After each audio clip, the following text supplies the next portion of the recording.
প্রশ্নের বিপরীতে উত্তর দিতে আমি বারবার অনাগ্রহী। কেউ প্রশ্ন করলেও রেগে যাই। তবে আজ তোমার প্রশ্নের একটা উত্তর দেয়া যাক। তোমাকে বিয়ে করার কোনো উদ্দেশ্য ছিল না আমার।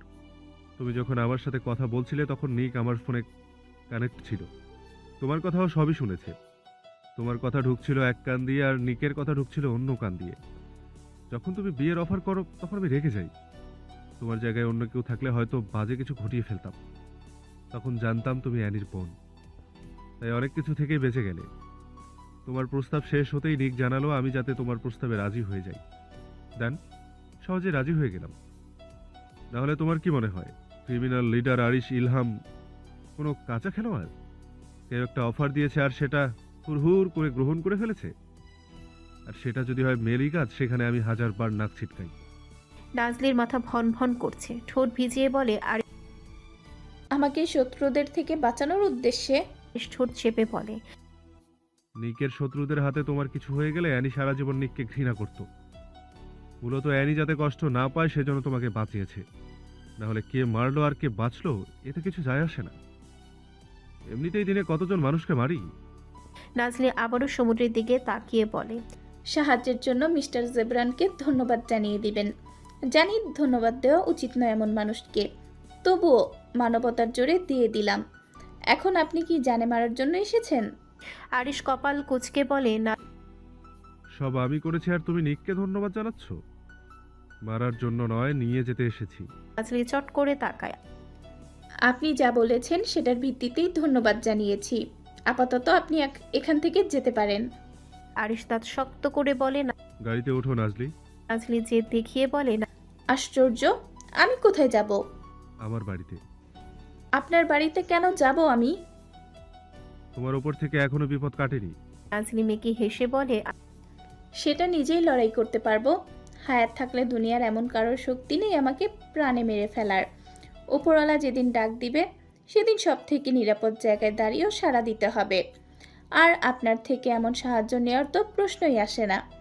এক জানোয়ারের থেকে বাঁচার জন্য আরেক জানোয়ারের বাড়িতে আশ্রয় নেওয়াটা হাস্যকর। আরিশ ঘন ঘন শ্বাস নিয়ে বলে। নাজলি, তোমার অতিরিক্ত তেরা কথাটা আমার রেগে যাওয়ার প্রধান কারণ।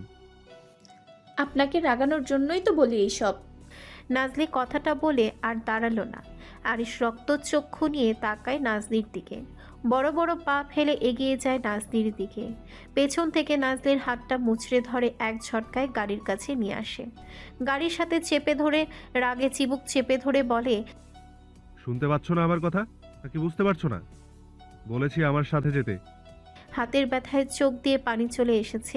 নাজলি ভাঙা গলায় বলে। আর জানোয়ার, ছাড়ুন আমাকে। আরিশ ছাড়ল না। নাজলির দিকে তীক্ষ্ণ দৃষ্টি দিয়ে বলে। টাকার এই ফোন নেই। পুরো রাত কোথায় ছিলে, কার সাথে ছিলে? নাজলি আরিশের চোখে চোখ রেখে বলে। যেখানেই থাকি আপনাকে কেন বলবো? আরিশ শক্ত গলায় বলে। তোর দিতে বলেছি তোমাকে নাজলি, আমাকে হিংস্র হতে বাধ্য করো না। নাজলি মুখ স্বাভাবিক করে বলে। আপনার হিংস্র রূপ ছাড়া আর কোনো রূপ কোনোদিনও দেখিও নি। এর থেকেও দ্বিগুণ দেখবে। কোথায় ছিলে তার উত্তর দাও। হোটেলে ছিলাম। আরিশ চেঁচিয়ে ওঠে। হোয়াট? কোন হোটেলে? টাকা ছাড়া হোটেলে কিভাবে থেকেছো? নাজলি ঠোঁটে বাঁকা হাসি ফুটিয়ে বলে। হোটেলে টাকা লাগে না যেতে, বরং টাকা পাওয়া যায়। একজন বলল যেতে তাই গেলাম। মানে? নাজলি ছোট ছোট তাকাই আরিশের দিকে। ওই যে আপনাদের প্রস্টিটিউট ক্লাবের মেয়েরা যেভাবে যায় ঠিক সেরকম। নাজলি কথাটা বলে থেমে যেতে পারেনি। তার আগে আরিশ হুট করে গলাটা চেপে ধরে। এক হাত দিয়ে গাড়ির কাছে ঘুষি মেরে চেঁচিয়ে ওঠে। তোর বাচ্চা, এমন বাক্য বের করলে জবান টেনে রাস্তায় লোহা দিয়ে গেঁথে রাখবো। প্রস্টিটিউট ক্লাব আর বেশ্যানগরী মানে চিনিস? কি মনে হয় এতক্ষণ সুস্থভাবে দাঁড়িয়ে থাকতি এখানে? জানোয়ারদের নিচে পড়েই মরে যেতি সাথে সাথে। এই চুনোপুটির মতো শরীর নিয়ে যাবে প্রস্টিটিউট ক্লাবে? ওরা না মারলেও এতক্ষণে আমার হাতে জিন্দা কবর হয়ে যেতি। সত্যি করে বল, কোথায় ছিলি? আমি 2.5 ঘন্টা ধরে এখানে আছি, খবর অনুযায়ী এখানে আছিস। তার মানে আশেপাশের কোনো একটা জায়গায় ছিলি। কার সাথে? নাবিদ? নাবিদ কোথায়? নাজির দম বন্ধ হয়ে আসার উপক্রম, চোখ দুইটা যেন বেরিয়ে আসবে। দুই হাত দিয়ে আরিশের বুকে ধাক্কা দেয়। আরিশের কোনো হেলদোল না দেখে নাজলি হাঁটু দিয়ে একদম মেইন পয়েন্টে লাথি মারে। তীব্র ব্যথার সাথে সাথে আরিশ নাক মুখ কুঁচকে ফেলে। নাজলির গলা থেকে হাত সরে যায়। নাজলি গলায় ধরে কাশতে থাকে, নিঃশ্বাস নিতে নিতে বসে যায়। এদিকে আরিশের নাজেহাল অবস্থা, গাড়ির সাথে হেলান দিয়ে দাঁত কিরমিরিয়ে ধরে যন্ত্রণায় মুখ লাল হয়ে গেছে। প্রায় 10 মিনিট দুইজন একইভাবে থাকে।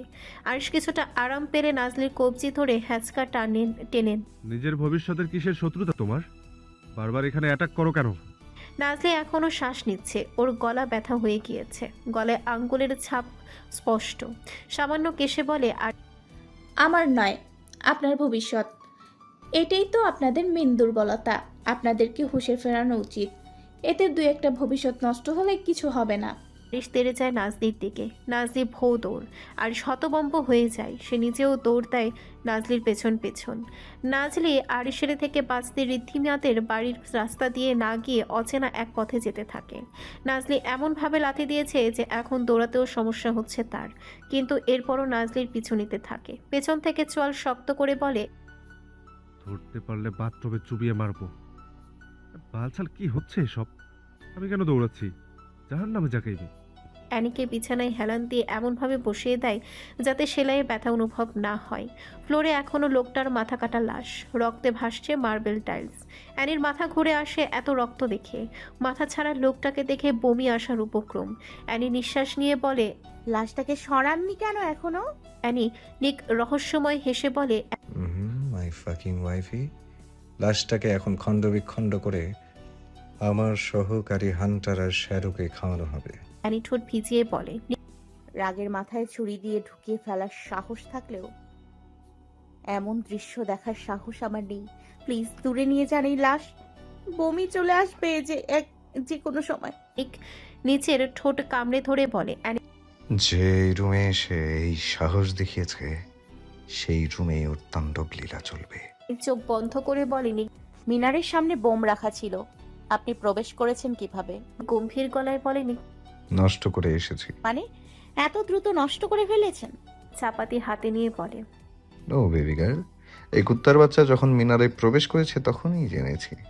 ইভেন ওর প্রতিটা কার্য কোথায় কোথায় স্পর্শ করেছে এই বেচ। অ্যানি অবাক কণ্ঠে বলে, এত দ্রুত নষ্ট করে ফেলেছেন? কিভাবে জেনেছেন? সিসি ক্যামেরা তো সব নষ্ট করে এসেছিল। নিক অদ্ভুতভাবে তাকায় অ্যানির দিকে। শরীরের দূরত্ব আলাদা হলেও 24 ঘন্টা তুমি আমার নজরে থাকো। এখন কিভাবে এটা না জানলেও চলবে। থেমে গ্যাংস্টার লিডার তো আর ঘাস কেটে হয়ে যায়নি। বোমের একটা আলাদা আওয়াজ আছে, আর সেটা আমার কাছে আসলেই বুঝি। বোম নষ্ট করার জন্য আরিশের থেকে বড় মাস্টারমাইন্ড আর কেউ আছে নাকি? 10 মিনিট দেরি হওয়ার ভেতরে এই তাণ্ডব চলেছে। এখন আমার ধ্বংস চলবে। আগে খুঁজে বের করবো কার লোক, এরপর সেই খেলোয়াড়কে কোনো ছুরির আঘাতে নয় বরং বিষাক্ত সাপের গর্তে জ্যান্ত কবর দিব। অ্যানি শরীর শিরশির করে ওঠে। সাপ জিনিসটা ভাবতেই যেন নিঃশ্বাস ঘন হয়ে আসছে। শুষ্ক ঢোক গেলে বলে, বাহিরে এত গার্ড থাকতে ভেতরে প্রবেশ করলো কিভাবে? নিকের শক্ত গর্জন। শত্রু যখন নিজের লোক হয় তখন চরম শত্রু খুব সহজেই ঢুকতে পারে। যে গার্ড আমার টাকায় নুন ভাত খেত শালার জিন্দেগি, সেই পিছন দিয়ে ছুরিটা ঢুকালো। এর মৃত্যু তো নরকের ন্যায় কঠিন হবে। নিশ্চপরণের বুকে স্থবির হয়ে দাঁড়িয়ে থাকে সহস্রাব্দের অব্যক্ত ইতিহাস। দুপুরের আলোতে প্রতিটি বৃক্ষ তার বাকলে সময়কে স্তরে স্তরে সংরক্ষণ করে রেখেছে। পাতার ঘনত্বে আলো ছিন্ন ভিন্ন হয়ে পড়ে আছে, আর সেই বিচ্ছুরিত আলোক রেণু মাটির গায়ে রচনা করে এক অলক্ষ্য জ্যামিতি, যা কেবল মননশীল দৃষ্টিতেই পাঠযোগ্য। অনেক সময় শেকড়ের জটিলতায় ভূমি কেবল ভূমি থাকে না, তা হয়ে ওঠে স্মৃতির স্তম্ভ। নিস্তব্ধতার ভার এতটাই ঘন যে শব্দ এখানে উচ্চারিত হওয়ার পূর্বে অর্থের অনুমতি চাই, আর প্রতিধ্বনির জন্ম নেয় গভীরতার গর্ভ থেকে। এই অরণ্য এক বহুমাত্রিক চেতনা, যেখানে প্রতিটি ছায়া একটি অনুচ্ছেদ, প্রতিটি আলো একটি উপপাদ্য, সমগ্র বন এক অনবদ্য। যতটা মুগ্ধকর ততটাই ভয়ঙ্কর। নাজলি আর আরিশ মুখোমুখি হয়ে দাঁড়িয়ে আছে। গভীর অরণ্যের ভেতরে তারা কখন ঢুকে পড়েছে হয়তো তাদের নিজেরও খেয়াল নেই। আরিশ প্যান্টের পকেটে হাত দিয়ে তীক্ষ্ণ দৃষ্টিতে নাজলির দিকে তাকিয়ে আছে। নাজলির চোখে মুখে আতঙ্ক, গলা শুকিয়ে আসছে তার ভয়ে। ওর পেছনে দুইটা কুচকুচে কালো সাপ পেঁচিয়ে বসে আছে। সামান্য শব্দ পেলে যে কোনো সময় ফনা তুলে উঠবে। আর সামনে দাঁড়িয়ে আছে আরিশ, হিংস্র লাল হয়ে যাওয়া দুইটা চোখ দিয়ে যেন নাজলিকে কাঁচা চিবিয়ে খাবে। নাজলি মুখে হাত দিয়ে চেপে ধরে। মনে হচ্ছে এই বুঝি সাপটা আক্রমণ করে বসলো। এটা অরণ্য হলেও কোনো ভয়ানক জীবজন্তু নেই, কিছুটা পর্যটন এলাকার মতো। গাছপালা আছে প্রচুর, তবে সবকিছু দেখাশোনা করার জন্য লোক আছে, তাই ভয়ানক জীবজন্তু নেই। কিছু বিষাক্ত প্রজাতি আছে, তবে সংখ্যায় বিবেচনা করলে খুবই কম। নাজলি হতভম্ব হয়ে আছে। পেছনে সবটা ঝোপ। দৌড় দিলে যদি ভয়ানক কোনো প্রাণীর সম্মুখীন হয়, এই ভয়ে তার শরীর শিরশির করে ওঠে। কিন্তু পালিয়ে না গেলে এই ক্রিমিনালের বাচ্চার আক্রমণের শিকার হতে হবে। কোন দিকে যাব? গন্তব্য কোথায় আমার? নাজলির চোখ তুলে তাকায় আরিশের দিকে। আরিশের চোয়াল শক্ত হয়ে উঠেছে রাগে, অথচ ঠোঁট কামড়ে হেসে বলে, দাঁড়িয়ে গেলে কেন? দৌড়াও, আমিও দেখি কতটুকু দৌড়াতে পারো। ধরতে পারলেই শেষ। আরিশের গভীর গলার আওয়াজ নাজলির বুকের ধুকধুকানো আরো বাড়িয়ে দেয়। সে ঠোঁট ভিজিয়ে বলে, আমার পিছনে আসছেন কেন? আরিশ দাঁত পিষে বলে, ট্রাস্ট মি, বনের জন্তু জানোয়ার যদি তোকে ছিঁড়ে না খায় তবুও আমি তোকে কাঁচা চিবিয়ে খাবো। নাজলি কঠিন গলায় বলে, মিস্টার আরিশ, ভাষা ঠিক করেন। আপনার কোনো রাইট নেই আমাকে তুই তোকারি করে অসম্মানজনিত কথা বলার। অবশ্য আপনার কাছ থেকে ভালো কিছু আশাও করি না। আরিশ চোখ ছোট ছোট করে বলে, এতক্ষণ যে অক্ষত এটাই শুক্রিয়া করো। ভয়ে পুরো মুখ ঘেমে উঠেছে, শরীর কাঁপছে অস্বাভাবিকভাবে। তবু গলার তেজ কমেনি, তাই না বেয়াদব? সাপের ভয় পাচ্ছি, আপনার না। নিজেকে বড় ভাবার প্রয়োজন নেই। আরিশ কুটিল হেসে সামান্য এগিয়ে আসে। নাজলি দ্রুত এক পাশে চলে যায়। জুতার ভেতরে দিয়েই মনে হচ্ছে কিছু একটা কামড়ে ধরেছে। তীব্র যন্ত্রণায় নাজলি নাক মুখ খিচে ফেলে। জুতা খুলে বাইরের দিকে তাকিয়ে দেখে জায়গাটা লাল হয়ে আছে, অথচ কোনো পোকা দেখা যায়নি।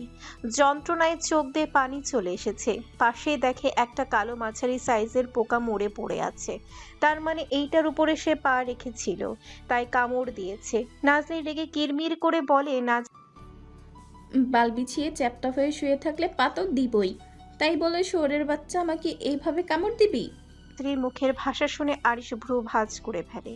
একটা মেয়ের মুখের ভাষা এত জঘন্য হয় কিভাবে?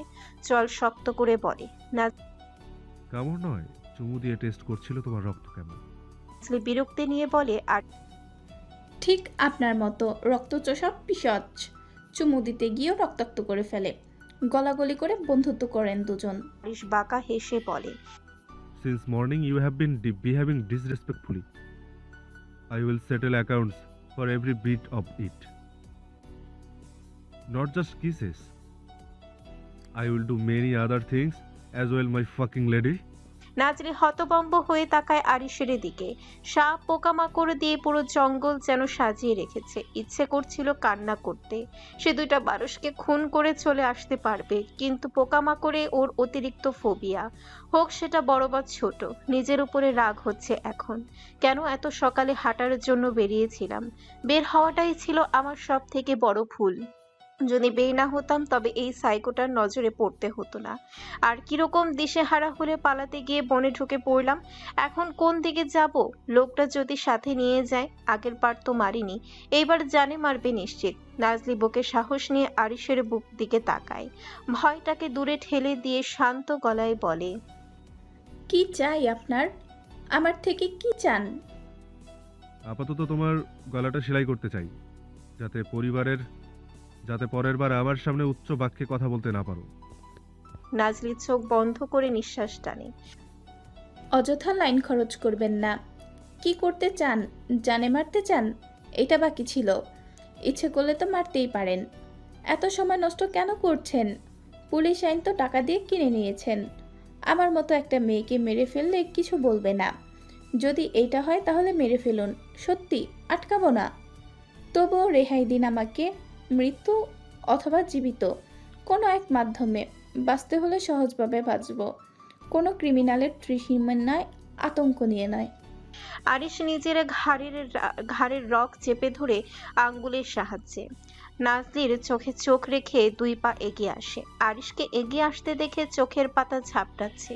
আরিশ এক পা করে এগিয়ে আসছে। নাজলি আঙ্গুল দিয়ে ইশারা করে সামান্য পিছিয়ে বলে, সামনে এগিয়ে আসছেন কেন?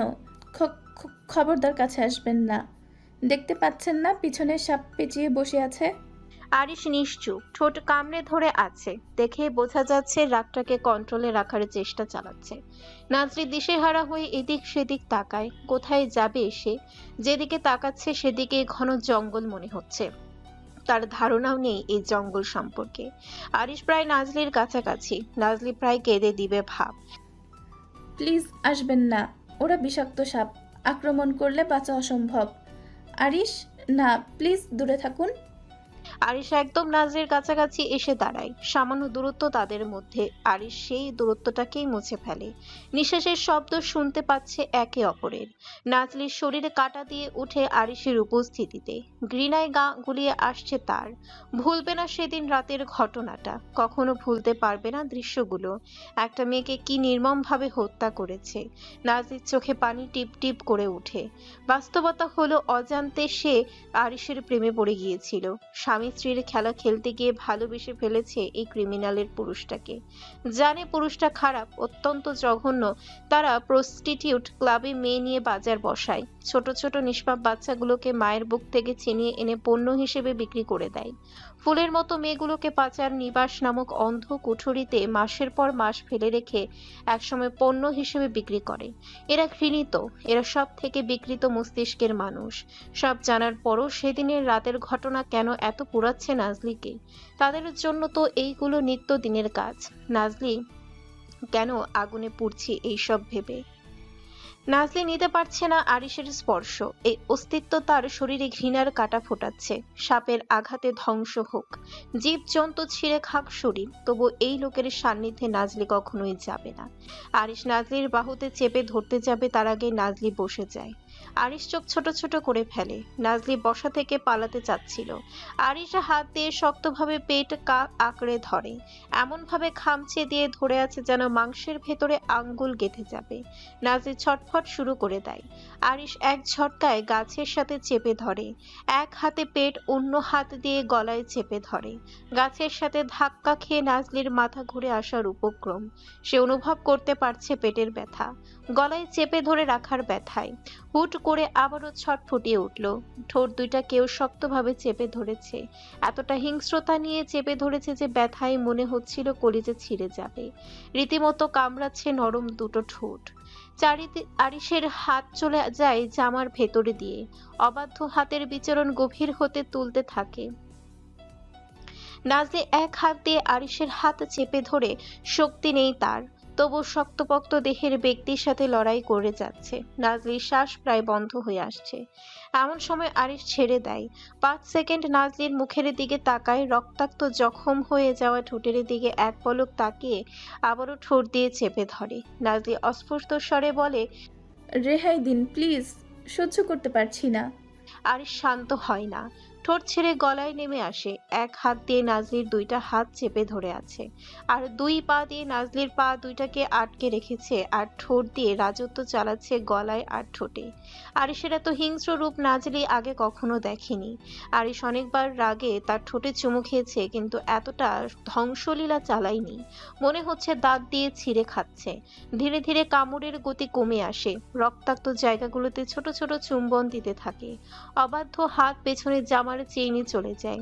এক টানে খুলে ফেলে চেইনটা। সাথে সাথে নাজলি আটকে ওঠে। রাগে হিতাহিতে জ্ঞান হারিয়ে কি করতে চাইছে লোকটা?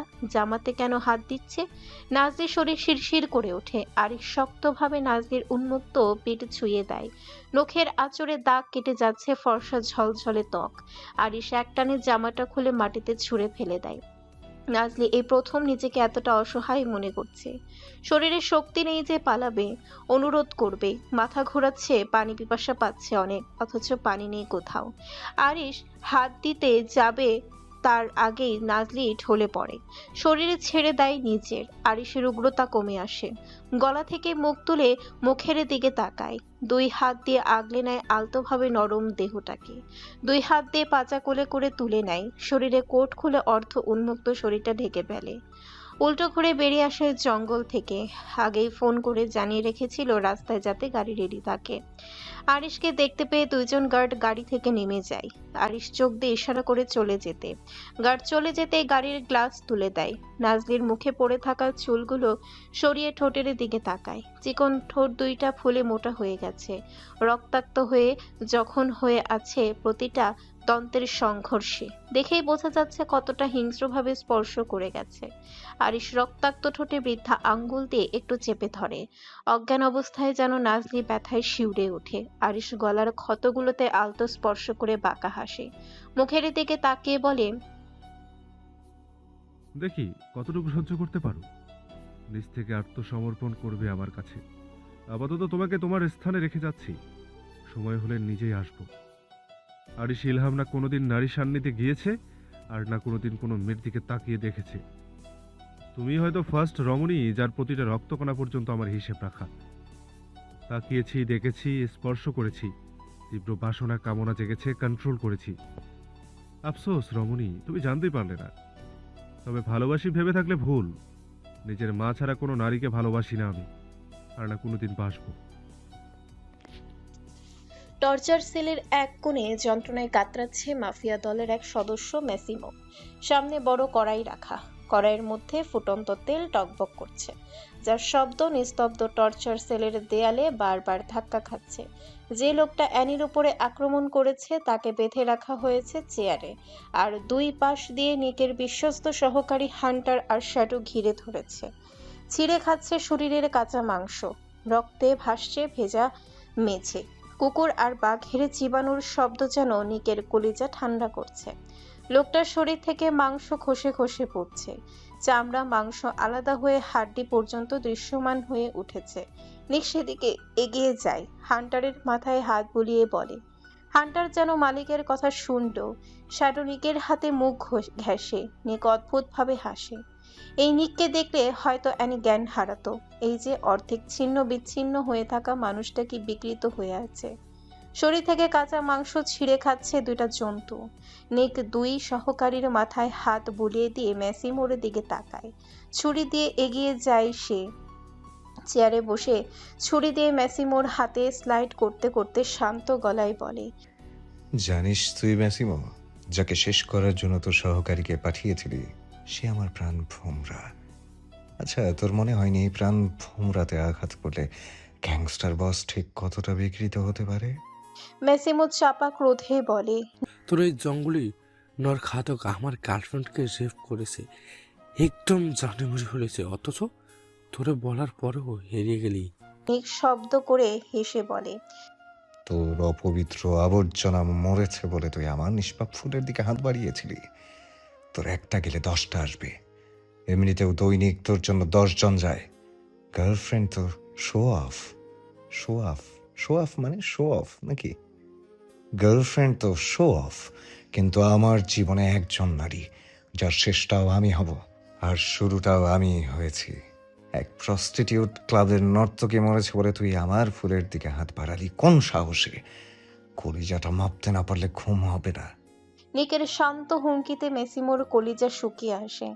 আতঙ্কিত গলায় বলে, আমাকে তুই মারতে পারিস না। একই গ্রুপের একজন মাফিয়া হয়ে অন্য মাফিয়ার উপর আঘাত করা যায় না। নিক ঠোঁট বাঁকিয়ে হেসে বলে, শুধু আঘাত নয়, আরো অনেক কিছুই করব। নিক ছুরিটা নিয়ে বসিয়ে দেয় মেসিমোর উরুর নরম মাংসে। সাথে সাথে বিকট শব্দে ঝংকার তুলে পুরো টর্চার সেল। নিক পৈশাচিকভাবে হাসে সামান্য, উরুর নরম মাংসটা তুলে নিয়ে গরম তেলে ছেড়ে দেয়। মেসিমো যন্ত্রণায় ছটফট করছে, গলা ফাটিয়ে চিৎকার করছে, কিন্তু তার চিৎকার শোনার মতো কেউ নেই। এই টর্চার সেল নরকের থেকেও জঘন্য। গরম তেলে মাংস ভাজা হয়ে গেলে একটা স্টিলের উপরে রাখে। মাংসের টুকরাটা নিয়ে যায় মেসিমোর দিকে। নিজের শরীরের মাংসের এই অবস্থা দেখে মাথার নিউরনগুলো মনে হচ্ছে ছিঁড়ে যাচ্ছে। নিকের চোখ একদম শান্ত, মুখে কোনো রকম কাঠিন্যতা নেই। মেসিমো কাতরাচ্ছে এই মানসিক যন্ত্রণায়। গ্যাংস্টার বস আরো একটা কোপ বসায় অন্য উরুর ওপর। সাথে সাথে বড় এক টুকরো মাংস খুলে আসে। নিক সেটাকেও তেলে ছেড়ে দেয়। ভাজা হয়ে গেলে একইভাবে স্টিলের ওপরে রাখে। ম্যাসিমো একপাশে হেলে পড়েছে যন্ত্রণায়। সে এক নিঃশব্দ আর্তনাদের ভেতরে ছটফট করছে। শব্দহীন বজ্রপাত বারবার তার অন্তঃকরণে আঘাত হেনে যাচ্ছে। চিন্তার ঘূর্ণাবর্তে তার চেতনা দিশেহারা হয়ে যাচ্ছে। প্রত্যেক শ্বাসে জমে ওঠা ভারী অস্বস্তি বুকের প্রান্তে কাঁপন তুলছে। রক্তে ভেসে যাচ্ছে পুরো মেঝে। নিক তীক্ষ্ণ দৃষ্টিতে ম্যাসিমোর দিকে তাকায়। জিহ্বা বের হয়ে এসেছে যন্ত্রণায়। নিক রহস্যময় হাসি দিল। রক্তাক্ত ছুরিটা দিয়ে এক আঘাতে জিহ্বা আলাদা করে ফেলে। ম্যাসিমো আবারও চিৎকার করে ওঠে। পাগলের মতো ছটফট করছে যন্ত্রণায়। জিহ্বা তেলে ভাজেনি। কাঁচা জিহ্বা ভাজা মাংসের মধ্যে কানি রেখে শক্ত গলায় বলে, এবার খা এগুলো। ম্যাসিমো নিভু নিভু চোখে তাকায়। এক নিজের শরীরের মাংস স্বচক্ষে তেলে ভাজতে দেখেছে। যন্ত্রণায় দিশেহারা সে। মস্তিষ্কের প্রতিটা রগ যেন ছিঁড়ে যাচ্ছে। নিজের শরীরের মাংস নিয়ে কিভাবে খাবে? নিকের সহ্য হলো না নীরবতা। হিংস্রতা নিয়ে উঠে দাঁড়ায়। রক্তে তার হাত লাল হয়ে আছে। রক্তাক্ত হাত নিয়ে ম্যাসিমোর গাল চেপে ধরে। সামান্য হা হলে এরপর ছুরি দিয়ে মাংসের টুকরোগুলো মুখে নিয়ে ঢুকাতে থাকে। ছুরির আঘাতে ক্ষত বিক্ষত হয়ে যায় জিহ্বা, ছিঁড়ে যায় কণ্ঠনালী। এরপরও নিক থামেনি। সবগুলো মাংস এক এক করে ঢুকাতে থাকে। ম্যাসিমো গলা কাটা পশুর মতো কাতরাতে কাতরাতে লুটিয়ে পড়ে। প্রাণ চলে যায় তার। নিজের শরীরের মাংস নিজে খেয়ে এরপর মরেছে। এরপরও যেন গ্যাংস্টার বসের হিংস্রতা কমেনি। ছুরি দিয়ে আঘাত করতে থাকে পুরো শরীরে। মাংসের টুকরো ছিঁড়ে পড়ছে দূরে কোথাও। রক্তে ভেসে যাচ্ছে মেঝে। নিক ঠোঁট দিয়ে সামান্য শব্দ করে। সাথে সাথে হান্টার আর শ্যাডো ম্যাসিমোর উপরে ঝাঁপিয়ে পড়ে। খুবলে আছলে খেতে থাকে শরীর থেকে খুলে কাঁচা মাংস। নিক তৃপ্তির হাসি দিয়ে বলে, কলিজাটা আমার জন্য রেখে দিস। 2টা দিন কেটে যায়। অ্যানি শুধু অনুভব করছে কেউ একজন তাকে কোলে তুলে নিয়েছে। কিন্তু চোখ খোলার সাহস পাচ্ছে না সে। এই স্পর্শগুলো এখন ভয় করে। অজানা ভয়ে বাধা ফেলেছে তার বুকে। মনে হচ্ছে এই বুঝি কেউ তার উপরে আক্রমণ করতে চলে এসেছে। কেউ তার দিকে বাজে নজরে তাকিয়েছে। বুকটা টিপ টিপ করে কেঁপে ওঠে। শরীর শিরশির করতে থাকে। ঠান্ডা স্পর্শ শরীরে লাগতেই শিউরে ওঠে। এই বাতাস সে সহজে পায় না। ভাগ্য যেদিন ভালো থাকে সেদিন কোনো এক গভীর রজনীতে বাতাসটা শরীরে লাগাতে পারে। আর না হলে তো 4 দেয়ালের ভেতরে বন্দিত্বের জীবন কেটে যায়। অনেক কষ্টে চোখ খুলে সে। বাতাসের সাথে খুব পরিচিত এক মাদকতা মিশ্রিত গন্ধ নাকে আসে, যে গন্ধে অ্যানি ঘায়েল হয়ে যায়। ইচ্ছে করে সারাক্ষণ এই মিষ্টি গন্ধটুকু শুষে নিতে। ঘুম ঘুম চোখে অ্যানি মুখ গুজে দেয় কারোর শক্তপোক্ত বক্ষে। বলে যায় নিজের অবস্থান, ব্যক্তিটা কে। নিজের গালে কারোর সামান্য স্পর্শ পায়। যখন সেই স্পর্শ কামড়ে পরিণত হয় তখন ধর ফরিয়ে ওঠে। কাঁচা ঘুম ছুটে যায় তার। ছটফট করতে গিয়ে সেলাইয়ের সামান্য টান অনুভব হয়েছে, তবে সেটা সহ্য করে নেওয়ার মতো। আবছা আলোতে তাকায় লোকটার দিকে। ফর্সা মুখখানায় ধূসর চোখ দুইটা ঝলঝল করছে। ঠোঁটের নিচে একটা তিল। শুষে নিতে ইচ্ছে করে পুরোটা তিলকে, কিন্তু সেই ক্ষমতা অ্যানির নেই। মানুষটা তার নয়। লোকটা এত সুন্দর কিভাবে হয়েছে? সৌন্দর্য তো নারীর প্রাপ্য। পুরুষ মানুষ এত সুন্দর হবে কিসের জন্য? ইতিহাস তো নারীর সৌন্দর্যে রচিত হয়, পুরুষদের জন্য নয়। কিন্তু নিঃসন্দেহে এই পুরুষটা সুদর্শন, সুন্দর, চোখ ধাঁধিয়ে যাওয়ার মতো, যার হাসিটা প্রেমে পড়ার মতো। কিন্তু এই প্রেমে বারণ। এই প্রেম ধ্বংসাত্মক আর রক্তাক্ত। বাহ্যিক এত সুন্দর হয়ে কি লাভ হলো? অভ্যন্তরীণ পুরোটাই কালো চাদরে ঢেকে গিয়েছে। উপরে যতটা সুন্দর ভেতরটা তার থেকেও বেশি কুৎসিত। অ্যানি ঠোঁট ভিজিয়ে বলে, আপনার স্পর্শ মানেই কি কামড়? সাধারণভাবে স্পর্শ করতে জানেন না? নিক অ্যানির নাকে নাক ঘেঁষে কানে ফিসফিস করে বলে, লাভ মানে পেইন বেবি। শুধু কামড় নয়, ইচ্ছে তো করে খেয়ে ফেলি। অ্যানি বিড়বিড় করে ওঠে, আস্তাগফিরুল্লাহ। অসল। নিক শুনল, অ্যানির গলায় মুখ গুজে দেয়। অ্যানি জানতো এমন কিছুই ঘটবে। 2 দিন ধরে এখানে এনে বসিয়ে রাখে, কোনো কারণ ছাড়াই তাকে জ্বালাতন করে, কিছু করতেও পারে না সে। একটু নড়াচড়া করলে সেলাই ব্যথা পাওয়া যায়, মনে হয় জীবনটা বুঝি বেরিয়ে আসবে। অ্যানি দুর্বল গলায় বলে, ছাড়ুন আমাকে, কি অসভ্যতামি করছেন? দোলনা থেকে পড়ে যাব আমি। নিক ডিপ গলায় বলে, কোলে বসে আছো তুমি বেবি গার্ল, তিল পরিমাণ আঘাতও তোমার লাগবে না যতক্ষণ আমি সান্নিধ্যে থাকবো। অ্যানি হাঁসফাঁস করে ওঠে, ছোটার জন্য মরিয়া হয়ে বলে, সব থেকে বেশি ব্যথা আপনার থেকেই পাই। যাই হোক, এখন অন্তত ছাড়ুন। নিক অ্যানিকে নিজের উরুর উপরে ভালোভাবে বসিয়ে দেয়, হালকা ঠোঁট কামড়ে ধরে বলে, স্বামী আলিঙ্গন করলে কাছে আসতে হয় মাই ফাকিং রোজ, না হলে ফেরেশতারা অভিশাপ দেয়। অ্যানি চোখ ছোট ছোট করে ফেললো, এই যেন ভূতের মুখে কোরআনের বাণী। দাঁত পিষে বলে, নিক জানোয়ারের মুখে ধর্মের জ্ঞান, যখন হিংস্রতা দেখান তখন মনে থাকে না? ঠোঁট কামড়ে হাসলো। অ্যানির গলায় আঙ্গুল ছুঁয়ে দিতে দিতে বলল, মাই ফাকিং রোজ, আমি হিংস্র আর উন্মাদ হয়ে উঠি দুইটা সময়। এক, যখন কাউকে খুন করি, আর দ্বিতীয় যখন তোমার সান্নিধ্যে আসি, যখন গভীরভাবে স্পর্শ করি। নিক থামে। অ্যানি শক্তভাবে নিকের শার্ট খামচে ধরে রেখেছে। নিক সেদিকে তাকিয়ে বাঁকা হেসে আঙ্গুল দিয়ে ঠোঁট ছুঁয়ে বলে, খুন করলে হাত রাঙালে অন্তত হুঁশ থাকে, কিন্তু তোমার পাশে থাকলে তো নিজেকেই ভুলে যাই। তখন তোমার ব্যথা যন্ত্রণা কিভাবে দেখব? যতটা আগলে রাখার আমি ততটুকু রাখি। আমার ভালোবাসা মানেই পেইন। এতদিনে তো সহ্য হয়ে যাওয়ার কথা। একবার তো শুধু পাওনি, বহুবার পেয়েছো। অ্যানি ঠোঁট ভিজিয়ে বলে, হাতটাকে সাবধানে রাখুন, মুখের সাথে হাতটাও লুচ্ছা। প্লিজ আজকে। নিকের চোয়াল শক্ত হয়ে আসে, চেহারার রং পরিবর্তন হয়ে যায় সাথে সাথে। কোথাও যেন একটা আঘাত লাগলো গ্যাংস্টার বসের। আচমকায় অ্যানির 2 বাহু খুবলে ধরে। হঠাৎ নিকের পরিবর্তন দেখে আঁতকে ওঠে। এই মাত্রই তো একদম ঠান্ডা ছিল, হঠাৎ কি হয়ে গেল? নিক সর্বোচ্চ চাপ প্রয়োগ করে দাঁত পিষে বলে, আজকে না মানে? What do you mean? তোমাকে আমি কাছে টানতে চাইছি, এটাই বোঝাতে চাচ্ছ? অ্যানি বাক্যহারা হয়ে পড়ে। কি উত্তর দেবে সে? ও তো এইটাই ভেবেছিল। নিকের পাগলামো দেখে তো সে এটাই ভেবেছিল। অ্যানিকে চুপ থাকতে দেখে নিক গর্জন করে ওঠে, answer me, if you stay silent I'll slap you. Annie এক মুহূর্তের জন্য নিঃশ্বাস আটকে রাখে। একটু ভালোভাবে কথা বলছিল, সেটাও শেষ। কি দিয়ে সৃষ্টি করেছে এই জল্লাদকে খোদা জানেন। ভালোভাবে কথা বলাটা যেন অ্যালার্জি। অ্যানির শরীরে কাঁপছে রীতিমতো, কাপা গলায় বলে, আমি ভেবেছিলাম হয়তো কাছে আসতে চাইছেন, বাট আমি।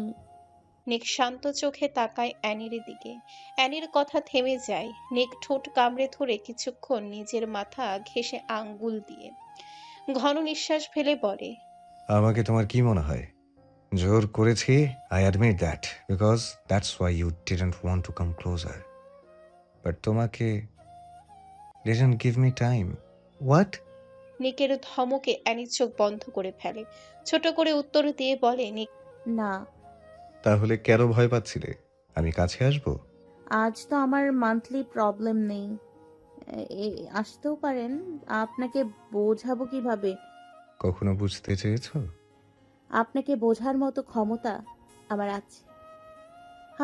আপনি উন্মাদ। আপনি নিজেই বলেন, হারিয়ে ফেলেন নিজেকে আমার কাছে আসলে। আমি কিভাবে অনুভব করব আপনার মর্জি? অ্যানির গাল দুটা ধরে বলে, আমি জানোয়ার ঠিক আছে, কিন্তু সত্যি সত্যি জানোয়ার রূপী পশু ভেবে নিয়েছো নাকি? তোমার সেলাইয়ের কথা ভুলে যাইনি আমি। সুস্থ থাকলে যেখানে জ্ঞান হারিয়ে ফেলো, সেখানে ক্ষত বিক্ষত অবস্থায় আমি কাছে আসলে টিকবে মনে করেছো? সব স্পর্শ মানেই কামনার স্পর্শ নয়, কিছু স্পর্শ বুঝে নিতে হয়। নিকের এই শব্দগুলোর মধ্যে কি আছে অ্যানির জানা নেই, তবে এতক্ষণে একটা স্বস্তির নিঃশ্বাস ফেলে। কিছু একটা বলার জন্য মনটা উকি দিতে থাকে। এইটাই পর্যাপ্ত সময় বলার। অ্যানি লম্বা করে শ্বাস টেনে বলে, আপনি তো বলেছেন রুমে বসে যা চাই তাই এনে দেবেন। চোখ ছোট ছোট করে ফেলে। অ্যানি সেদিকে তাকাতে গিয়েও তাকালো না।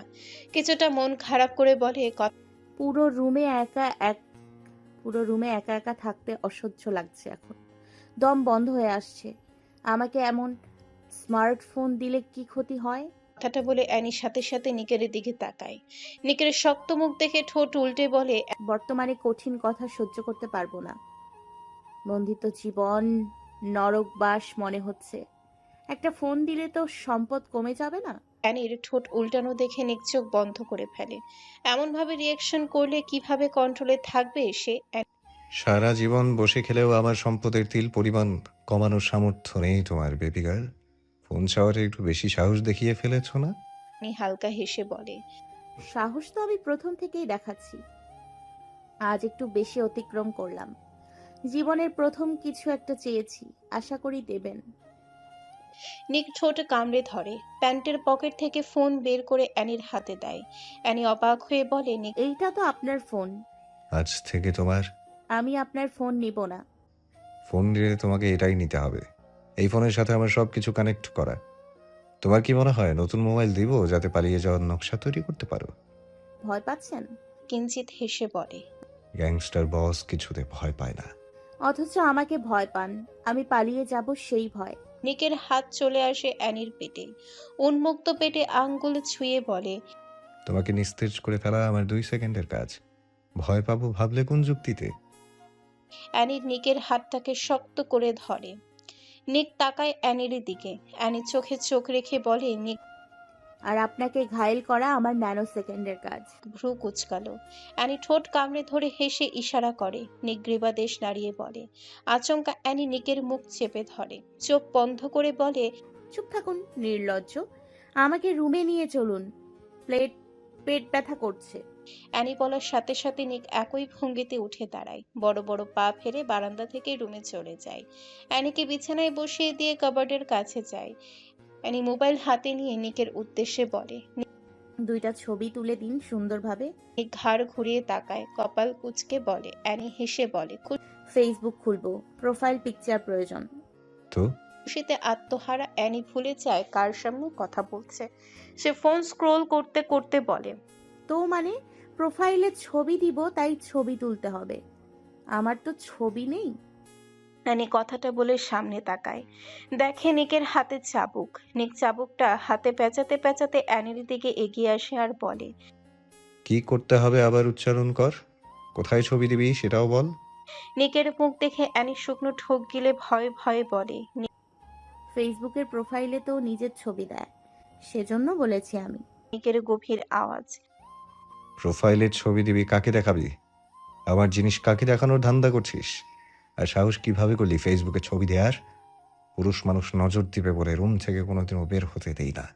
ইচ্ছে করে কোথাও লুকিয়ে রাখি। আর তুই বাহিরে ছবি প্রচার করতে চাইছিস কি শোনার জন্য? পর পুরুষের হাই হ্যালো বিউটিফুল এইসব শোনার জন্য? কি বলছেন এসব? নিক চাবুকটা অ্যানির গলায় পেঁচিয়ে ধরে বলে, এই মুখটার দিকে কুনজর দিয়েছে বলে শত জনের রক্ত দিয়ে আমি গোসল করেছি, কলিজা টেনে কুকুরকে খাইয়েছি, নিজের শরীরের কাঁচা মাংস নিজেকে খেতে বাধ্য করেছি। ভাবলে কিভাবে এই মুখের ছবি বাহিরে প্রচার করতে দেব? ওদের খবর তো পরে করব। এই চাবুকটা দেখতে পাচ্ছ? প্রথমে এই চাবুক দিয়ে মেরে শরীরের চামড়া আলাদা করব তোমার। For the first and last time I am giving a warning. Annie শ্বাস টেনে বলে। প্রচুর উন্মাদ আপনি গ্যাংস্টার বস নিক জেভরান। নিক অ্যানির গলা থেকে চাবুকটা খুলে ফেলে, চিবুক ধরে অ্যানির মুখটা উপরে তোলে, চোখে চোখ রেখে তীক্ষ্ণ গলায় বলে, এই চোখ আমাকে উন্মাদ করেছে, এই হাসি আমাকে ধ্বংস করে দিয়েছে, অথচ ধ্বংসের সাগরে ডুব দিয়ে আমি তাকেই চাচ্ছি বারবার। তোমার আগমন আমার তাকদীরের সুন্দরতম অধ্যায়। নাজলি মাথায় হাত দিয়ে বসে আছে, মুখে তার ওড়না চেপে ধরা। সামনে চেয়ারে নাবিদ বসে আছে। নাবিদকে দেখে সে আশ্চর্য হয়ে যায়। কি অবস্থা হয়ে গিয়েছে এই কয়েকদিনে! চোখের নিচে কালি পড়ে গিয়েছে, দাড়িগুলো তুলনামূলকভাবে বড় হয়ে গিয়েছে, চুলগুলো ঘাড় ছাড়িয়ে এলোমেলো হয়ে আছে। এই নাবিদকে নাজলি চেনে না। সবসময় পরিপাটি থাকা পুরুষটার এ কেমন দশা! নাজলি আশ্চর্য হয়ে বলে, নাভিদ, কি অবস্থা হয়েছে তোমার? কি হাল করেছো নিজের? নাবিদ তুচ্ছ হেসে বলে। অতিরিক্ত বাজে দেখতে হয়ে গেছে। নাজলি মাথা নাড়িয়ে বলে, প্রচুর অগোছালো হয়ে পড়েছো। চুল কাটনি কতদিন? নাবিদ সামান্য হেসে বলে, নিজেকে পরিপাটি রেখে লাভ কি? এই সৌন্দর্য কাকে দেখাবো আমি? যাকে দেখাবো ভেবেছিলাম সেই তো নেই। নাজলি শূন্য দৃষ্টিতে তাকায়। মস্তিষ্ক যখন বেইমানি করে তখন সে এমনিতেই ধ্বংস হয়ে যায় নাজলে। আমার মস্তিষ্কে এনি নামক পোকার বসবাস, হৃদয়ে এনি নামক রানীর সিংহাসন। সিংহাসনটা খালি পড়ে আছে, মাথার পোকাগুলো কিলবিল করছে প্রতি ন্যানো সেকেন্ডে। সুস্থ আর স্বাভাবিক থাকে কিভাবে বলো? নাজির চোখ দিয়ে পানি পড়তে থাকে অঝরে। নিকের কাছ থেকে অ্যানিকে নিয়ে আসা সম্ভব নয় নাবিদ? নাবিদ চোখ তুলে তাকায়, মৌনতা নিয়ে বলে, অতীতে দুর্বলতা না থাকলে আমি নাবিদ মৃত্যুর শেষ অবধি লড়াই করে যেতাম নাজলি। কিন্তু আমার অতীত এতটাই ভয়ানক যেটা সহ্য করার ক্ষমতা তোমাদের কারণ নেই। তীব্র ধ্বংসাত্মক আমার অতীত নাজলি। ধ্বংসের খেলায় মেতে উঠলে আমার অতীতের প্রতিটা পৃষ্ঠা পুনরায় ঝলমল করে উঠবে। নাবিদ থেমে যায়, চেয়ারে শরীর এলিয়ে দিয়ে বলে, আমি তাকে ভালোবাসবো আজীবন, মৃত্যু ভালোবেসে যাব। তাকে কাছে না পেয়ে বাঁচতে পারবো, কিন্তু তাকে ঘৃণা নিয়ে বাঁচার ক্ষমতাই নাবিদের নেই। নাজলি চোখের পানি মুছে বলে, তোমার অতীত কি নাবিদ? কেমন অতীত? নাবিদ হেসে বলে, অন্ধকার, এতটাই অন্ধকার যেখান থেকে বেঁচে ফিরে আসা আমি কি জানতে পারি? মনে করতে চাই না। পিছনে ফেলে পায়ের নিচেই পিষে দিয়েছি, শুনলে সহ্য করতে পারবে না। কি এমন অতীত যা সহ্য করার ক্ষমতা আমাদের নেই? নাবিদ চেয়ার থেকে উঠে বলে, বিষাক্ত সূচের আঘাত কেউই সহ্য করতে পারে না। আমার অতীত বিষাক্ত সূচের থেকেও ধারালো আর বিষধর, যা গ্রহণ করার ক্ষমতা দুনিয়ার কারণ নেই। নাজলি হতবাক হয়ে তাকায় নাবিদের দিকে। তার বুঝে আসছে না কি এমন অতীত ছিল। কপাল কুঁচকে বলে, তুমি কি আগে কোনো মাফিয়া দলের সদস্য ছিলে? নাবিদ হেসে বলে, মাফিয়া তো সামান্য নাজলি, আমি যা ছিলাম সেগুলো তোমাদের ধরাছোঁয়ারও কল্পনারও বাইরে। নাজলি ঠোঁট চেপে ধরে নিঃশ্বাস টানে। তুমি আমার ফ্রেন্ড নাবিদ। যদি কখনো বলার প্রয়োজন মনে করো তাহলে বলো, আমি জোর করব না। তবে সবারই একটা অতীত থাকে, কারোরটা কম, আবার কারোরটা তীব্র বিষাক্ত। কিন্তু বর্তমানটা অনেক সুন্দর তোমার নাবিদ। তুমি অতীতে কে ছিলে এটা গুরুত্বপূর্ণ নয়, তুমি বর্তমানে কেমন এটাই গুরুত্বপূর্ণ। এই অতীত এই তো আজ আমার সব থেকে বড় দুর্বলতা হয়ে দাঁড়িয়েছে নাজলি। যতটা পিছনে ফেলতে চেয়েছি ততটাই নিকটে চলে এসেছে। সামান্য অতীতের জন্য ভালোবাসার যুদ্ধে হেরে যাচ্ছি। নাজলি ভাঙা গলায় বলে, অ্যানি কি কখনো তোমাকে ভালোবাসতো নাবিদ? তুমি নিজেই তো জানো। হ্যাঁ জানি। অ্যানি তোমাকে সব থেকে বেশি ভরসা করত, পছন্দ করত। আমি সেই পছন্দের কথা বলিনি। নাবিদ ভ্রু ভাঁজ করে বলে, ভালোবাসার সময়টা পেল কোথায়? তার আগেই তো আমার থেকে ছিনিয়ে নেওয়া হয়েছে। তুমি নিককে পূর্ব থেকে চিনতে নাবিদ? কি সম্পর্ক তোমাদের? নাবিদ পুনরায় চেয়ারে বসে। কোনো সম্পর্ক নাই। তাহলে আরিশ কিভাবে চিনে তোমাকে? নাবিদ চট করে তাকায়। নাজলির কপাল কুঁচকানো। নাবিদ কথা এড়িয়ে বলে, এতদিন কার কাছে ছিলে? আমি প্রশ্ন করেছি একটা। সেসবের উত্তর পরে দিব, আগে আমার প্রশ্নের উত্তর দাও। নাজলি মৌন গলায় বলে। আরিশের। নাবিদের কপালে ভাঁজ পড়ে। অধৈর্য গলায় বলে, ধীরে ধীরে সব খুলে বলো। এখন জানতে চাও? এখন বলো। নাজলি 20 মিনিট ব্যয় করে সব কাহিনী খুলে বলে। নাবিদ অবাক হয়ে বলে, ডিভোর্স না দিয়ে চলে আসলে কেন? নাজলির বুকটা ছ্যাদ করে ওঠে। শক্ত গলায় বলে, ডিভোর্স একটা স্বাক্ষর মাত্র, ছিঁড়ে ফেলে দিলে শেষ। স্বাক্ষর করলেই কি আর না করলেই কি। খুব শীঘ্রই আমরা ইরান ব্যাক করব। ইরান চলে যাবে? আর এনি? নাজলি হেসে বলে, তোমার কি মনে হয় আমি আমার বোনকে একা রেখে চলে যাব? কাল যাব নিক জেভরানের কাছে। নাবিদ নিঃশ্বাস টেনে বলে, লাভ নেই নাজলি, গিয়ে শুধু শুধু বিপদ ডেকে আনবে। তোমার উপরে শত্রু তো হাত গুটিয়ে বসে থাকবো? কতদিন হলো আমি আমার বোনটাকে দেখি না। একটা নজর শুধু দেখতে চাই কেমন আছে সে। প্রয়োজনে নিক জেভরানের পায়ে পড়ব। একটা নজর শুধু দেখতে চাই। নাবিদ কিছু বলতে গিয়েও থেমে যায়। নাজনীর ঠোঁটের উপরে থেকে ওড়নাটা সামান্য সরে গিয়েছে। নাবিদ কপাল কুঁচকে বলে, ঠোঁটে আঘাত পেয়েছো কিভাবে? নাবিদের প্রশ্নের সাথে সাথে নাজনী থমথমে খেয়ে যায়। হাত ফসকে ওড়নাটা পড়ে যায়। দৃশ্যমান হয়ে ওঠে দন্তের দাগ। কেউ সম্পূর্ণ রাগ নিয়ে কামড়েছে দেখেই বোঝা যাচ্ছে। নাজলি প্রায় কান্না করে দিবে এমন অবস্থা। দ্রুত মুখ থেকে লজ্জায় মাথা নিচু করে ফেলে। নাবিদ সামান্য হেসে বলে, বাহ, স্বামীর সিলমোহর নিয়ে ঘুরছো? নাজলির কোনো কেন জানি স্বামী শব্দটা সহ্য হলো না। সেদিন রাতের দৃশ্যগুলো এখনো তাকে ঘুমাতে দিচ্ছে না। মনে হচ্ছে এই বুঝি মেয়েটার কান্না তার কানে বাজছে। কি পৈশাচিক দেখাচ্ছিল সবগুলো পিশাচের মুখ। নাজলি রাগ দেখিয়ে বলে, স্বামী শব্দটা উচ্চারণ করে সম্পর্কটাকে অপমান করো না নাভিদ। এটা খুব পবিত্র একটা সম্পর্ক। নাবিদ বক্র হাসলো। নাজলি শান্ত গলায় বলে, নাভিদ, বলো। একটা কথা বলি, বলো। রেগে যাবে না তো? বলতে পারো। একটা বিয়ে করে জীবনটাকে সাজিয়ে নাও। এভাবে চলতে থাকলে তুমি ধ্বংস হয়ে যাবে। মেয়ে আমার পছন্দ করা আছে। যদি তুমি নাজলি আর কিছু বলতে পারেনি। নাবিদের চোখ দেখে থেমে যায়। নাবিদের চোখ মুখ কেমন হিংস্র হয়ে ওঠে। নাবিদ নাজলির দিকে রক্তচক্ষু নিয়ে তাকিয়ে বলে, সেকেন্ড বার এরকম বাক্য ভুলেও উচ্চারণ করো না নাজলি। সবকিছু এতটা সহজ নয়। তুমি কল্পনাও করতে পারবে না এনির প্রতি আমার ভালোবাসাটা কোন পর্যায়ে। এই মেয়ের জন্য এক জীবন থেকে অন্য জীবনে চলে এসেছি, যা প্রতিটা মানুষের কাছে স্বপ্নের মতো। আমি যে জীবনে ছিলাম সেই জীবনের কেউই সুস্থভাবে বাঁচে না নাজলি। কখনো সেই জীবন ত্যাগ করতে পারে না, কিন্তু আমি এই অসম্ভবকেও সম্ভব করেছি। আমার ভালোবাসা বোঝার ক্ষমতা পৃথিবীর কারণ নেই। শেষ নিঃশ্বাস পর্যন্ত হৃদয়ের সিংহাসনে এনির জায়গায় কেউ বসতে পারবে না। এটা অসম্ভব কাজ। সেকেন্ড টাইপ এমন কথা বলো না, মাথা ঠিক থাকে না আমার। কথাগুলো বলে নাবিদ রুমে থেকে বের হয়ে যায়। নাজলি মাথায় হাত দিয়ে চোখ বন্ধ করে ফেলে। দুইটা সুন্দরী মেয়ে মেঝেতে লুটিয়ে পড়ে আছে। সামনে জেড সিগারেটের ধোঁয়া উড়াচ্ছে। এক হাত নেই, অন্য হাত দিয়ে চুল্লির আগুন জ্বালিয়ে দেয়। জ্বলন্ত আগুনের উপরে মাঝারি সাইজের কড়াই বসিয়ে দেয়। কড়াইয়ের মধ্যে তেল ছেড়ে দেয়। আগুনের তাপে তেল উত্তপ্ত হয়ে ফুটতে থাকে। জেড পৈশাচিকভাবে হেসে মেয়েগুলোর দিকে তাকায়।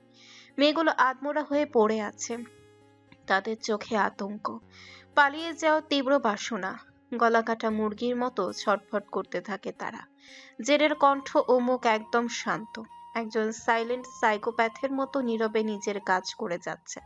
এক হাতের সাহায্যে টেনে হিঁচড়ে একটা মেয়েকে স্টিলের উপরে শুইয়ে দেয়। মেয়েটা ছটফট করা শুরু করে ছোটার জন্য। গলা ফাটিয়ে চিৎকার করতে থাকে। জেড যেন পৈশাচিক আনন্দ পাচ্ছে। মেয়েটা দুর্বল শরীর নিয়ে জীবন বাঁচাতে স্টিল থেকে উঠে পড়ে। জেডের মাথায় আগুন ধরে যায়। মেয়েটাকে জানোয়ারের মতো স্টিলের সাথে চেপে ধরে। চোখ দিয়ে যেন চিবিয়ে খাবে। মেয়েটার নিঃশ্বাস বন্ধ হয়ে যাওয়ার অবস্থা। আর্তনাদ করে ওঠে। জেড কেমন কুটিল হাসলো। মেয়েটার দিকে কামনা দৃষ্টি নিক্ষেপ করে। কুকুরের মতো জিহ্বা বের করে মেয়েটার পুরো শরীরের গন্ধ নিতে থাকে। মেয়েটা একের পর এক মিনতি করতে থাকে। জেড এক হাত দিয়ে স্ট্যান্ড থেকে জিপটাই টেনে নামায়। লোহার শিকল দিয়ে বেঁধে ফেলে মেয়েটার হাত পা। মুখের মধ্যে কস্টিপ লাগিয়ে দেয়। শেষ মেয়েটার আর্তনাদ থেমে যায়। চোখ দুইটা দিয়ে যেন কষ্টের রক্ত বইছে। জেড খুবলে ধরে মেয়েটার কাপড়। এক টানে টেনে হিঁচড়ে উপরে ফেলে দেয় জামাটা। মেয়েটা লজ্জায় নীরবে চিৎকার দিয়ে ওঠে। জেড কুকুরের মতো জিহ্বা বের করে মেয়েটার নাভি থেকে গলা পর্যন্ত মাটিতে লুটিয়ে থাকা মেয়েটা সহ্য করতে না পেরে মুখ চেপে নীরবে কাঁদতে থাকে। জেড ভালোভাবে আরো শক্ত করে শিকল বেঁধে ফেলে। মনে হচ্ছে মাংস ভেদ করে শিকল ঢুকে যাচ্ছে। জেডের এক একটা থাবায় মনে হচ্ছে জীবন বের হয়ে আসছে। বুকের মাংস দাঁত দিয়ে ছিঁড়ে ফেলে। রক্তে ভেসে যেতে থাকে স্টিল। জেডের মুখে লেগে থাকে এক নারীর তাজা রক্ত। মেয়েটা নীরবে কাঁদতে থাকে, চিৎকার করছে গলা ফাটিয়ে, কিন্তু সেই চিৎকারের কোনো শব্দ নেই।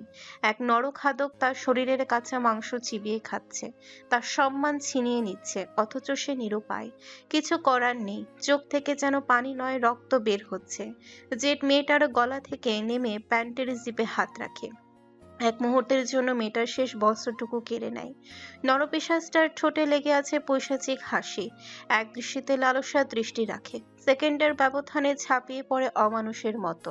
মেয়েটার চোখ উল্টে আসতে চাইছে, ছটফটের কারণে মনে হচ্ছে হাত পাগুলো শিকলের শক্ত বাঁধনে ভেঙে যাবে। তীব্র যন্ত্রণায় রুহুটা বেরিয়ে আসে, নিস্তেজ হয়ে পড়ে পুরো শরীর, চোখ দুইটা উল্টে এসেছে। জেড থেমে যায়নি, মৃত লাশের সাথে নিজের পৈশাচিক আনন্দ মেটাতে থাকে। এক পর্যায়ে সে নিজেও হাঁপিয়ে ওঠে, মেয়েটার গলার কাছে এসে মুখ থেকে একটানে কস্টিপটা খুলে ফেলে। একজন মেয়ে হয়ে কি আরেকটা মেয়ের রেপ দেখা সম্ভব? কোনো সুস্থ মস্তিষ্কের কেউ কি দেখতে পারবে এমন পৈশাচিক নির্যাতন? মাটিতে লুটিয়ে পড়া মেয়েটা জ্ঞান হারিয়ে ফেলে। সে জানে তার সাথেও এমন হবে, যেমনটা ওর বান্ধবীর সাথে হয়েছে। তাকেও এমন ইজ্জত হারিয়ে নির্মম মৃত্যুর শিকার হতে হবে। যেটা একটা ছুরি নিয়ে মেয়েটার গলায় বসিয়ে দেয়, এতটা শক্তি দিয়ে বসিয়েছে যে মাথাটা আলাদা হয়ে পড়েছে। কাটা মাথাটা আলাদা করে রাখে, দুইটা হাত কুপিয়ে কেটে ফেলে। রক্ত গিয়ে ছিটকে পড়েছে তার চোখে মুখে, এতে যেন তার তৃপ্তি আসছে। তাজা রক্তের গন্ধে আরো উন্মাদ হয়ে উঠেছে। হাতের কিছু নরম মাংস পিস পিস করে কেটে বেসিনের কাছে নিয়ে যায়, বেসিন থেকে আবারও লাশটার কাছে ফিরে আসে, পেটের উপরে ছুরি ঘোরায়, উপর থেকে চামড়া খুলে ফেলে। চামড়ার নিচে যে মাংস খণ্ড অংশখান থেকে তুলে নেয় কিছু অংশ, এইগুলো আবার ও বেসিনের কাছে যায়। মাংসগুলো ধুয়ে ফুটন্ত গরম তেলে ছেড়ে দেয়, আগুন দাউ দাউ করে জ্বলছে, ফুটন্ত গরম তেল টকবক করে ফুটছে মাংসের টুকরোগুলো। আগুনে লেলিহান শিখায় লাল হয়ে আছে পুরো রুম। একপাশে পড়ে আছে আরো একজন 20 বছরের মেয়ে, স্টিলের উপরে পড়ে আছে রক্তাক্ত খণ্ড বিখণ্ড হওয়া আরেকটা মেয়ের লাশ, যে কিছুক্ষণ আগে পৈশাচিক মৃত্যুর শিকার হয়েছে। এখন তার শরীরের মাংস এক জানোয়ারের পেটে যাবে। অ্যানি প্রচুর কষ্টে ফেসবুক অ্যাকাউন্ট খুলতে সক্ষম হয়েছে। তার প্রথম টার্গেট নিজের আপা। নাজলীর অ্যাকাউন্ট খোলাটা বর্তমানে সব থেকে গুরুত্বপূর্ণ, কিন্তু আশ্চর্যের বিষয় 1 ঘন্টা ধরে চেষ্টা চালিয়ে যাচ্ছে কিন্তু খুঁজে পাচ্ছে না। অ্যানি দীর্ঘশ্বাস ছেড়ে নাবিতের অ্যাকাউন্ট খুঁজতে ব্যস্ত হয়ে পড়ে। হুট করে রমণীর হাত থেমে যায়, ভেসে ওঠে একজন পুরুষের ভয়ানক রাগান্বিত চোখ। অ্যানি শুকনো ঢোক গিলে নাবিদের অ্যাকাউন্ট খুঁজেছে এটা জানতে গ্যাংস্টার বসের কোনো আঘাতের সম্মুখীন সেটা অ্যানির জানা নেই। এতে নাবিদের জীবন ঝুঁকির মধ্যে পড়বে এটাই অ্যানির ধারণা। অ্যানি খোঁজা থামিয়ে দেয়, কোনো ধ্বংসলীলা চাচ্ছে না সে এই মুহূর্তে। কিছুক্ষণ ঘুরঘুর করে সোশ্যাল মিডিয়া চেক করতে থাকে, তাকে নিয়ে যেসব জঘন্য নিউজ তৈরি করা হয়েছিল। সে একজন রক্ষিতা, গ্যাংস্টার বস নিক জেভানির রক্ষিতা। অ্যানি ছন্নছাড়া হয়ে খুঁজে যাচ্ছে, কিন্তু কোনো নিউজ সে দেখতে পাচ্ছে না। আকস্মিক এক নিউজ চোখের সামনে ভেসে ওঠে, অষ্টদশী দিশেহারা হয়ে যায়, কাঁপতে থাকে তার পুরো শরীর। মনে হচ্ছে এই বুঝি বুকের ব্যথায় চিৎকার করে উঠবে। নিউজের প্রতিটা শব্দ অ্যানির কানে যেন বিষাক্ত সূচ ঢুকিয়ে দিচ্ছে। 1 বছর আগের কাহিনী আবারও যেন তাজা হয়ে উঠেছে। অ্যানি কান্না আটকাতে না পেরে ফুপিয়ে ওঠে, চোখ থেকে বিরতিহীনভাবে পড়তে থাকে অজস্র জলকণা। কোনো রকম কাপা আঙ্গুল নিয়ে ফোনের স্ক্রিনে হাত ছোঁয়ায়, ভাঙা গলায় উচ্চারণ করে, এলিসা জান, আমার নিষ্পাপ ফুল।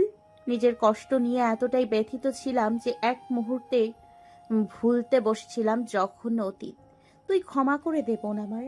ভুলিনি কিছুই, শুধু সময়ের অপেক্ষা করছি, নিজেকে মুক্ত করার উপায় খুঁজে চলছি। খুঁজে বের করব আমি সেই পিশাচকে, সেই ঘাড়ে কাটা দাগ যুক্ত জানোয়ারকে, আর খুঁজে এমন মৃত্যু দিব যে আত্মা পর্যন্ত কেঁপে উঠবে। তোর প্রতিটা চিৎকার, আর্তনাদ, কষ্ট সব আমি 4 গুণ করে ফিরিয়ে দিব। 1 বছর পূর্বেও তোকে বুকে জড়িয়ে প্রমিস করেছিলাম, আজ পুনরায় আবার করলাম। মৃত্যুর শেষ অবধি পর্যন্ত এই পিশাচকে আমি খুঁজে যাব। তোর বোন, তোর বেস্ট ফ্রেন্ড তোকে কথা দিচ্ছে। অ্যানির আর সাহস হলো না মোবাইলটা হাতে তোলার। বারবার চোখে ভাসছে কিছু বিষাক্ত অতীত। হাত পা শরীর সব কাঁপছে তার। অ্যানি চোখের পানি মুছে নিজেকে নিয়ন্ত্রণে রাখার চেষ্টা করছে, কিন্তু কিছুতেই পারছে না নিয়ন্ত্রণ করতে। এক পর্যায়ে না পেরে উঠে দাঁড়ায়। বিছানা থেকে সরে এসে আয়নায় নিজের প্রতিবিম্বের দিকে তাকায়। প্রতিবিম্বে নিজেকে দেখে নিঃশ্বাস নিয়ে বলে, আমার সাথে কেন এমন হয়? যাকে ভালোবাসি তাদেরই কেন হারিয়ে ফেলি বারবার? কেন সব থেকে আপনজনগুলো এইভাবে দূরে চলে যায়? এই বিশাল পৃথিবীতে আমি কিভাবে একা বাঁচবো? কেউ একবারের জন্যও চিন্তা করে না। এই বয়সটা কি আমার লড়াই করার জন্য ছিল? 18 বছর বয়সে একটা মেয়ে যুবতী হয়ে ওঠে। বাবার আহ্লাদ আর মায়ের ভালোবাসার ছায়াতলে হয় তাদের স্থান। আমি কেন বঞ্চিত এইসব থেকে? যেখানে আমার ফুলের সুগন্ধ নেওয়া উচিত ছিল, সেখানে আমি বারবার তরোয়াল তুলে নিচ্ছি। আসলেই কি আমার হাতে তরোয়াল মানায়? আমি তো রক্ত ভয় পাই। তাহলে খুন করি কিভাবে?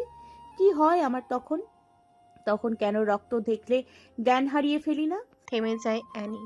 কান্না গলায় আটকে আসছে। নিজেকে স্বাভাবিক করে চোখ কঠিন করে তোলে। এই বিশাল পৃথিবীতে কোথায় খুঁজবো আমি? কোথা থেকে খুঁজে বের করব সেই নরপশুকে? আর কিভাবে ওর জীবন আমি নরকে পরিণত করব? কিভাবে আমি নিজের প্রতিশ্রুতি পূরণ করব? এই বদ্ধ রুমে নিজেরই তো অস্তিত্ব নিয়ে সন্দিহান। তাহলে তাহলে তাহলে অ্যানি আর কিছু বলতে পারল না। শ্বাস ক্রমেই বৃদ্ধি পেতে থাকে। ঘন ঘন নিঃশ্বাস নিয়ে আবারও আয়নার দিকে তাকায়। সোনালি লম্বা কেশগুলো এলোমেলো হয়ে আছে। নীলমণি দুইটা ঝলমল করছে। চোখের নিচে দবদবে ফর্সা ত্বকে সামান্য কালচে দাগ পড়ে যাচ্ছে। নিজেকেই নিজের কাছে পাগল মনে হচ্ছে, অথচ এমন তুচ্ছ সৌন্দর্যের কারণে নাকি সে নিলামে উঠতে হয়েছে। তাচ্ছিল্য হাসি দিয়ে অ্যানি আয়না থেকে সরে আসে। সেদিন রাতে দুইজন ব্যক্তির অবয়ব ভেসে ওঠে। একজনের হাতের মধ্যে সেলাইয়ের চিহ্ন আছে, আচমকা তাকালে চোখে পড়ার মতো নয়। আর যে মেইন কালপ্রিট ছিল, তাকে সে কোনোদিনও ভুলবে না। তার অশুভ দুইটা চোখ এখনো তার মনে আছে। সেদিন এলিসা যদি মৃত্যু যন্ত্রণায় ছটফট না করত, তাহলে নিজের জীবন বাজি রেখে হলেও দুই নরপশুর সাথে যুদ্ধ করে যেত। কিন্তু আফসোস, সেদিন রাতেই সবকিছুর অবসান ঘটে। অ্যানি আর ভাবতে পারছে না। মাথা ব্যথা শুরু হয়ে যায়।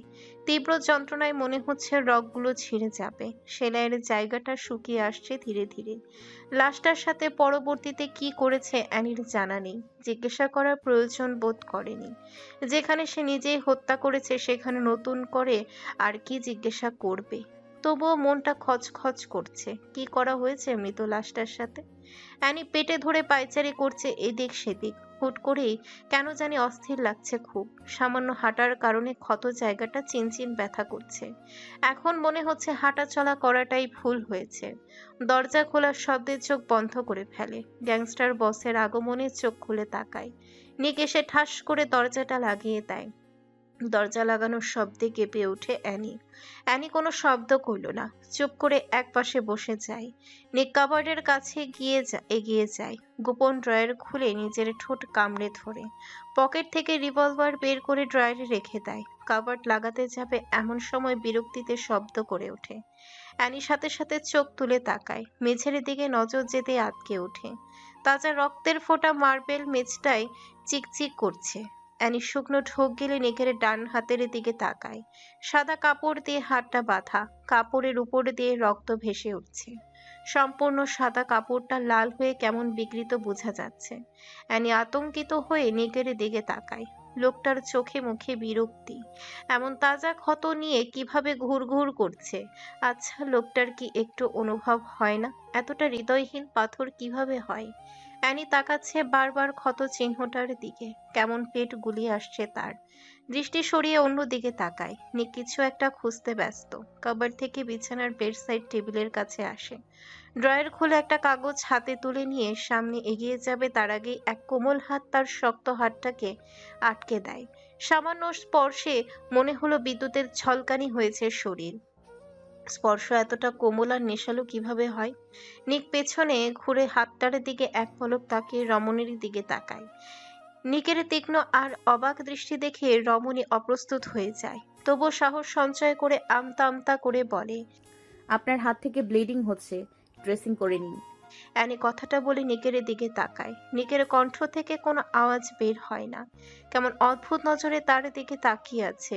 নিকের এমন মৌনতা দেখে অ্যানি বিরক্ত হয়, কণ্ঠ সামান্য শক্ত করে বলে। নিক ড্রেসিং করে নিন, ব্লিডিং হচ্ছে প্রচুর। হাত ছিটকে সরিয়ে দেয়, কাট কাট জবাবে বলে। এইসবের প্রয়োজন পড়ে না। আসলেই আপনি একটা জানোয়ার, হার্ট ছাড়া অনুভূতিহীন প্রাণী। তাজা রক্ত পড়ছে হাত থেকে, অতিরিক্ত ব্লিডিং হলে সমস্যা হবে। নিকের গভীর অথচ শান্ত গলার স্বর। অ্যানি কিছু সময়ের জন্য থমকে যায়। নিকের হাত পুনরায় ধরে বলে। শয়তানরা এত দ্রুত মরে না, বেঁচে থাকুন 1000 বছর। আপনারা মরে গেলে এত এত পাপ কাজ করবে কে বলেন তো? কথাটা বলে অ্যানি নিককে বিছানায় বসিয়ে দেয়। নিকও কেমন বাধ্য স্বামীর মতো বসে পড়ে। অ্যানি হাত দিয়ে বেডসাইড থেকে ড্রেসিং সামগ্রী বের করে, সাদা কাপড়টা খুলে সাথে সাথে চোখ বন্ধ করে ফেলে। কাটা স্থান একদম ফাঁক হয়ে আছে, দেখেই বোঝা যাচ্ছে ছুরির আঘাত। নিকের দৃষ্টি এখনো অ্যানির দিকে, ঈগল পাখির ন্যায় তীক্ষ্ণ দৃষ্টি তার। অ্যানি নাক মুখ কুঁচকে ফেলেছে। হাতের কাছে শুকনো কাপড় না পেয়ে নিজের গলায় ঝুলানো কাপড়টা দিয়ে রক্তগুলো মুছতে থাকে। কিছুক্ষণ আগেও অধীরাজ আর আরিশা তো জোর করলো ড্রেসিং করে দেওয়ার জন্য, কিন্তু করার মতো সৌভাগ্য তাদের হয়নি। গ্যাংস্টার বসের এত ধৈর্য নেই যে কাটা স্থান ড্রেসিং করবে, তাহলে এখন পারছে কিভাবে? এখন এত ধৈর্য কোথা থেকে আসলো? অ্যানি সামান্য ফু দিয়ে হালকা মেডিসিন লাগায়, চোখে মুখে ব্যথা ফুটিয়ে বলে।